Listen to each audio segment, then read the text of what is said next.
Good morning जागो। सुबह हो गई। शीर्षक पढ़कर आप यह जरूर कहेंगे कि यूं तो सुबह हर रोज होती है। फिर आज कौन सी नई सुबह हुई है? देशवासियों, आज से हर रोज एक नई सुबह होगी। अब से हर देशवासी की हर सुबह की शुरुआत अपने अधिकार लेने व भ्रष्टाचार को खत्म करने की एक जंग से होगी। देशवासियों, मैं दो हड्डियों वाले मरियल से शरीर वाला एक नाचीज सा इंसान हूं, लेकिन इरादा मेरा बुलंद है। वैसे सर्दियों में स्वयं को कपड़ों से बांध जोड़कर रखता हूं और गर्मियों में बगैर पंखे बैठे बैठे पसीने से लथपथ अपने कार्य में खोया रहता हूं। अगर याद आ जाता है तब खाना खा लेता हूं, वरना भूखा ही कार्य करने में गुम रहता हूं। मैं जिद्दी और धुन का पक्का हूं। जिस दिन जो कार्य करने का निर्णय ले लेता हूं, उस दिन उस कार्य को करके ही दम लेता हूं, चाहे उसके लिए मुझे रात को जागकर ही काम क्यों नहीं करना पड़े। मुझे आस पड़ोस के लोग उल्टी खोपड़ी का या उल्लू कहते हैं, क्योंकि मैं अक्सर उन्हें अपने कार्य रात को करते हुए दिखता हूं। मैं रोज मरता हूं और रोज पैदा होता हूं, क्योंकि मैं सच लिखने जैसे कार्य करता हूं। कुछ लोगों के अनुसार मैं केवल कागजों को काला करता हूं और कुछ नहीं कर सकता हूं। देशवासियों, लेकिन मैं देश के लिए कुछ करना चाहता हूं। क्या आप अपने आखिरी दम तक मेरा साथ देना चाहोगे? देशवासियों, बहुत सो चुके हैं हम। उठो देशवासियों, उठो न। कब उठोगे? क्या तब उठोगे जब हमारा देश फिर से अंग्रेजों का गुलाम हो जाएगा? याद रखना देशवासियों, पहले तो हमारा देश मात्र 200 सालों के लिए गुलाम हुआ था, लेकिन इस बार 2000 सालों से भी अधिक के लिए गुलाम होगा, जिसे हम कभी आजाद नहीं करा पाएंगे, क्योंकि अब हमारे राजनीतिक नेताओं और देशवासियों में देश प्रेम नहीं रहा। अब राजनीतिक नेताओं में सेवा भाव नहीं रहा, बल्कि अपने निजी स्वार्थों का समावेश हो गया है। देशवासियों में भी अपने नेताओं की कार्यशैली देखकर अधिक से अधिक पैसा कमाने व पैसे के पीछे दौड़ने की इच्छा जागृत हो गई है। ऐसे माहौल को देखकर हम कह सकते हैं कि अब अगर देश गुलाम हुआ, तब उसे कौन से देशभक्त आजाद कराएंगे? आज हमारे पास कहाँ है नेताजी सुभाष चंद्र बोस, श्री लाल बहादुर शास्त्री आदि जैसे नेता जो देश के हित और विकास के बारे में सोचते हों? हमारे देश को आज सरदार भगत सिंह, चंद्रशेखर आजाद, नेताजी सुभाष चंद्र बोस, झांसी की रानी लक्ष्मीबाई आदि जैसे वीर वीरांगनाओं की जरूरत है, जो देश के लिए चिंतन करते हों। उठ खड़े हो देशवासियों, बन जाओ तुम भी आज के शहीद भगत सिंह, चंद्रशेखर आजाद, नेताजी सुभाष चंद्र बोस, झांसी की रानी लक्ष्मीबाई आदि। उनकी माएँ भी एक साधारण महिलाएं थी और आपकी माएँ भी एक साधारण महिला ही है, लेकिन वीर माँ की कोख से ही जन्म लेते हैं। बस उन वीरों में देश को आजाद कराने का जुनून था। क्या आप में भी हैं? आज मीडिया भी इतनी भ्रष्ट हो चुकी है कि यहाँ पैसा देकर कुछ भी छपवाया जा सकता है, और अगर राजनीतिक लोग मलमूत्र त्यागने भी जाते हैं, उसकी खबर भी मुख्य पृष्ठ पर छपती है। देशवासियों की कोई समस्या होती है तो उसके पैसे देने पड़ते हैं या लेती हैं, या फिर उसे छापती ही नहीं है। आज हमारे देश के तीनों स्तंभ व्यवस्थापिका, कार्यपालिका एवं न्यायपालिका पहले ही भ्रष्ट हो चुके हैं। तब लोगों की उम्मीद चौथे स्तंभ प्रेस पर थी, लेकिन जब चौथा स्तंभ भी कमजोर होने लगे, तब अपने देश को बचाने के लिए देशवासियों को खड़ा होना और जागना होगा। मेरा ऐसा विचार है कि अगर मीडिया के कर्मी इन राजनीतिकों के किसी भी कार्यक्रम या एक दूसरे पर कीचड़ उछालने की खबरें छापना बंद कर दे, तब शायद कुछ हमारे देश का भला हो जाएगा। बल्कि यह समझें कि इन्होंने यह कार्य अगर किया है तो इनका यह उत्तरदायित्व व फर्ज बनता है। मेरा उन पत्रकार भाई मित्रों से जो भ्रष्ट हो चुके हैं, बस इतना निवेदन है कि मात्र एक शराब की बोतल व एक मुर्गे के लिए या कुछ सुख साधन की भौतिक वस्तुओं के लिए अपना ईमान न बेचें। बल्कि अगर आपने कलम उठाई है तो देश के लिए कुछ करें।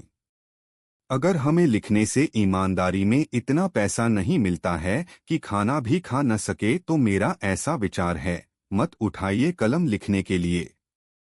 हमें लिखना छोड़कर कोई अन्य कार्य करना चाहिए।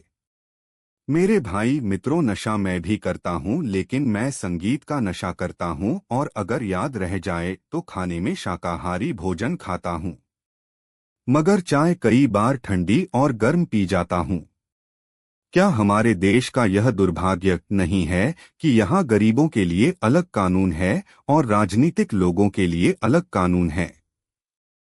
इसका ताजा उदाहरण है, आज पूरी दिल्ली में बिजली के खंभों पर और सरकारी संपत्ति पर इनके बैनर, पोस्टर और होर्डिंग्स लगे हुए हैं।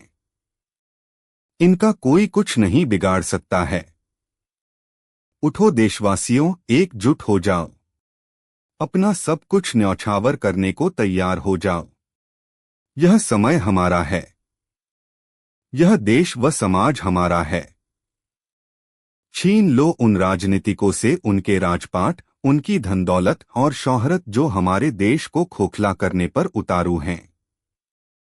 हमें आपस में लड़ाकर हमारे देश का पैसा बाहर के देशों में जमा करा रहे हैं। कभी सीलिंग के नाम पर, कभी किसी अन्य मुद्दे पर हमें बेरोजगार करके हमारे बच्चों व परिवारों को भूखा मारने पर उतारू हैं। बंद कर दो ऐसी सरकार को टैक्स देना। जब सरकार हमारे हितों की रक्षा नहीं कर सकती, तब हम उन निकम्मे लोगों की सैलरी व अन्य खर्चे क्यों उठाए? अगर आज की सरकारें इतनी ही दूध की धुली है, तब क्यों नहीं नेताजी सुभाष चंद्र बोस की मृत्यु को लेकर असमंजस का हल निकालती?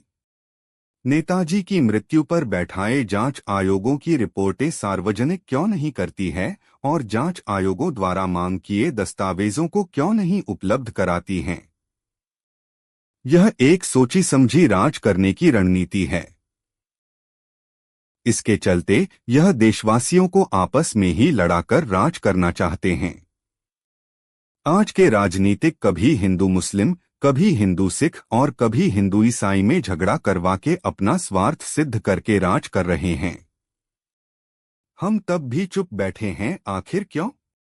यह राजनीतिक हमें कभी गोधरा कांड, कभी गुजरात दंगे और कभी मुंबई दंगे के नाम पर लड़ाकर अपना मात्र स्वार्थ सिद्ध नहीं कर रहे हैं, या पैसे लेकर ही संसद में हमारे प्रश्नों को क्यों पूछते हैं? हम इनके रोज नित नए नए घोटालों से उबर चुके हैं। इनके घोटालों का सिलसिला थमने का नाम ही नहीं ले रहा है। देशवासियों, उठो और कहो, हम सब एक हैं, एक थे और एक रहेंगे। आपस का भेदभाव, लड़ाई झगड़ा छोड़कर देश को फिर से गुलाम होने से बचाने के लिए कार्यशील हो जाओ। भारत माता और देश तुम्हें पुकार रहा है। इसकी पुकार को आज अगर तुमने अनसुना कर दिया, तो वो दिन दूर नहीं जब फिर से हमारा देश गुलामी की जंजीरों में जकड़ा जाएगा। हम अपने आने वाले बच्चों और परिवारों को सौगात में गुलामी और भुखमरी देकर जाएंगे।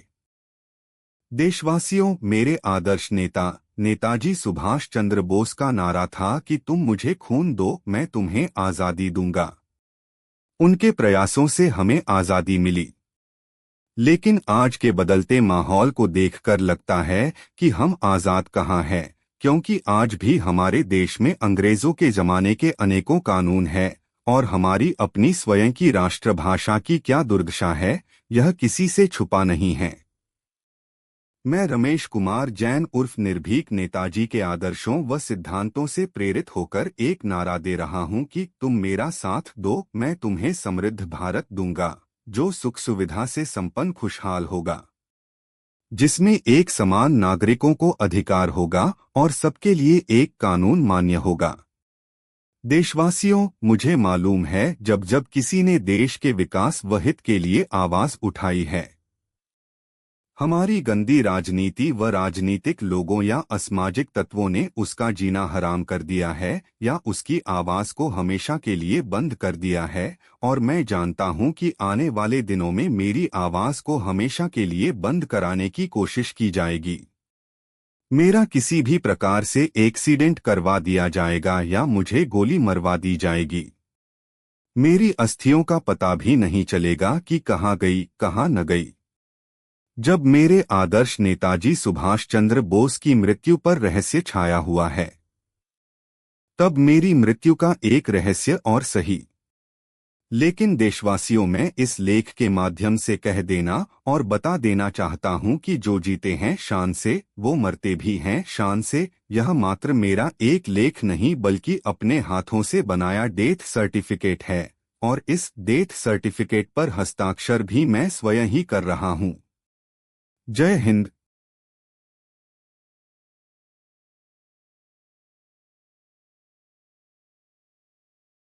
आपका अपना उत्तम नगर विधानसभा क्षेत्र के उम्मीदवार पत्रकार रमेश कुमार जैन उर्फ निर्भीक।